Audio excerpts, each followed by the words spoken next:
Bismillahirrahmanirrahim. Tentunya seorang muslim yang sudah terbiasa duduk di majelis ilmi, di majelis ilm, tak kala dia melangkahkan kakinya dari rumahnya dalam keadaan bersuci menuju rumah Allah Subhanahu wa taala dalam rangka untuk beribadah, apapun jenis ibadahnya, maka ingat akan hadis Rasulullah sallallahu alaihi wasallam, di mana Rasulullah sallallahu alaihi wasallam mengatakan, "Man ijtama'a qaumun fi baitin min buyutillah." Tidaklah seseorang itu datang ke rumah Allah Subhanahu wa taala dalam rangka ijtima', berkumpul,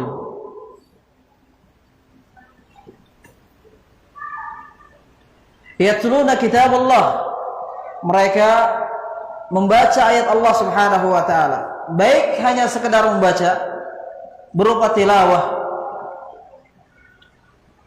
berupa mempelajari Al-Quran, tajwidnya, tafsirnya, dan lain sebagainya. Ini mencukup. Yaqra'un Al-Quran,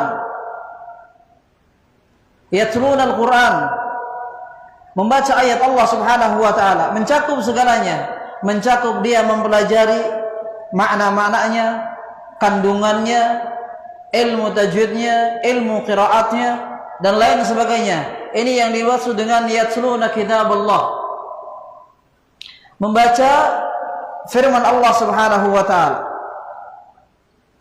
Wa yatadarasuna fima bainahum, mereka mempelajari ilmu syar'i, ilmu agama di rumah Allah Subhanahu wa taala. Apa balasannya? Illa nazalat alaihimus sakinah. Ini yang harus kita hujamkan di dalam diri kita seorang muslim.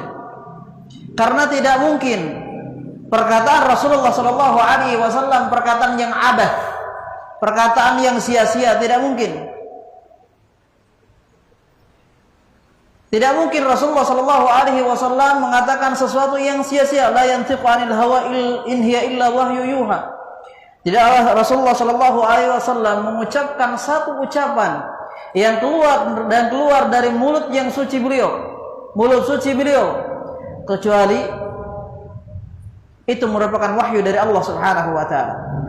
Ya, kita harus yakin, kita masukkan ke dalam diri kita seorang muslim yang dia beriman kepada Allah Subhanahu wa taala, tak kala dia melangkahkan kakinya ke rumah Allah Subhanahu wa taala, ingat dengan hadis ini. Illa nazalat alaihimus sakinah, kecuali Allah Subhanahu wa taala akan memberikan kepadanya ketenangan, paling tidak ketenangan jiwa tak kala dia berada di rumah Allah Subhanahu wa taala. Paling tidak.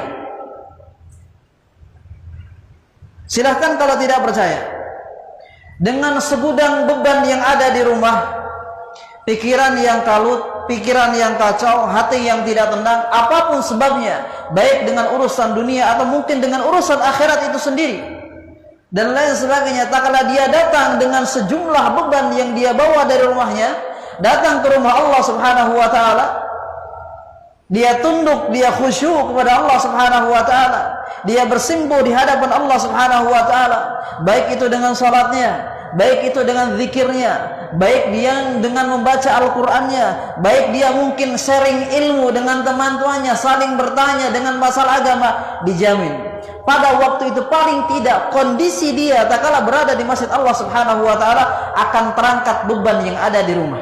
Itu paling tidak. Dan walhamdulillah jika memang hal tersebut dia bisa bawa ke rumahnya, ketenangan yang dia dapatkan di rumah Allah Subhanahu wa taala dia bisa bawa ke rumahnya. Walhamdulillah, itu keutamaan di atas keutamaan. Illa nazalat alaihimus sakinah wa ghashiyatuhumur rahmah, dan Allah Subhanahu wa taala akan menurunkan kepada mereka kasih sayang.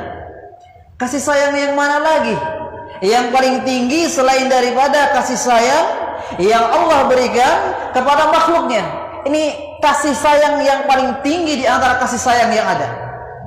Kalau kasih sayang di antara manusia jauh Dan bisa jadi kasih sayang yang ada di antara manusia bisa jadi kasih sayang mungkin karena semata-mata dunia, bisa jadi. Tapi tak kala kasih sayang diturunkan kepada Allah Subhanahu wa taala, ini yang disebut dengan rahmah. Kasih sayang yang paling tinggi, yang tidak ada di sana sesuatu yang bisa memalingkan kasih sayang tersebut kepada sesuatu yang jelek, tidak. Itu murni kasih sayang yang paling tinggi dari Allah Subhanahu wa taala. Kemudian Rasulullah sallallahu alaihi wasallam mengatakan wa haffat alaihimul malaikah, dan malaikat akan selalu melindungi kita. Tidak ada perlindungan yang paling tinggi setelah daripada perlindungan Allah Subhanahu wa taala, yaitu perlindungan di antara malaikat.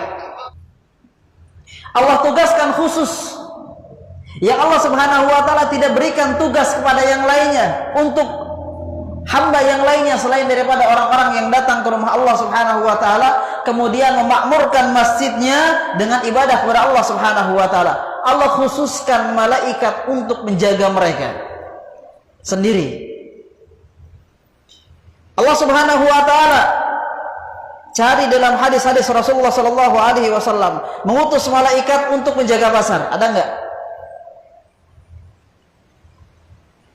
Tapi Allah Subhanahu wa taala khusus berikan tugas yang besar yang mulia kepada malaikat untuk orang-orang yang berada di masjid Allah Subhanahu wa taala dan memakmurkan masjid tersebut dengan rangka beribadah kepada Allah Subhanahu wa taala. Wa haffat alaihimul malaikah. Ya. Man ijtama'a qaumun fi baitin min buyutillah yatluna kitaballah wa yatadarasuna fima bainahum illa nazalat alaihimus sakinah wa ghashiyatuhumur rahmah wa haffat alaihimul malaikah wa dzakarallahu fima 'inda. Ini yang keempat, yang paling tinggi di antara kenikmatan yang ada. Tak kala seorang muslim yang tadinya mungkin fulan bin fulan bin fulan di dunia, siapa fulan bin fulan ini? Tidak tahu dia. Zaki bin Afud bin Uju dan lain sebagainya, siapa Zaki ini? Tidak dikenal, tidak tahu. Tapi tak kala seorang hamba yang tadinya tidak masyhur di dunia, orang tidak tahu, mungkin satu kampung hanya beberapa orang saja yang tahu, tapi dia bisa disebutkan di sisi Allah Subhanahu wa taala. Ini orang yang luar biasa. Nikmat yang paling tinggi yang didapatkan seorang hamba yang tadinya dia tidak masyhur di dunia, tapi bisa disebutkan namanya di sisi Allah Subhanahu wa taala. Wahai Allah, fulan bin fulan bin fulan bin fulan, sekarang dia berada di masjid, bersimpuh di hadapanmu, mempelajari ilmu syar'i, membaca Al-Quran dan lain sebagainya. Oh na'am, fulan bin fulan bin fulan, dia telah beribadah untuk. Nah, ini harus dihujamkan dalam diri kita, seorang muslim, sehingga dia merasa tidak sia-sia tak kala dia masuk ke rumah Allah Subhanahu wa taala. Dia yakin tak kala dia melangkahkan kakinya bismillah, dia langkahkan dari rumahnya menuju rumah Allah Subhanahu wa taala, dia yakin saya akan mendapatkan keutamaan dari Allah Subhanahu wa taala.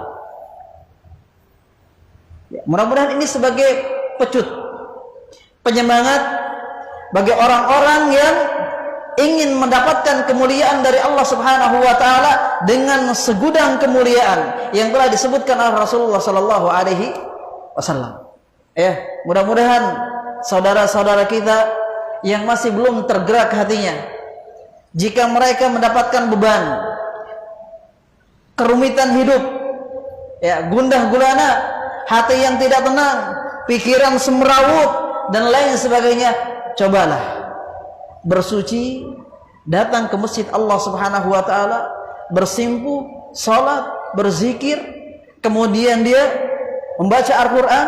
Jika di sana terdapat orang yang berilmu, tanyakan perihal permasalahan dia, atau tanyakan perihal agama Allah Subhanahu wa taala, jamin akan mendapatkan keutamaan dari Allah Subhanahu wa taala melalui lisan Rasulullah sallallahu alaihi wasallam.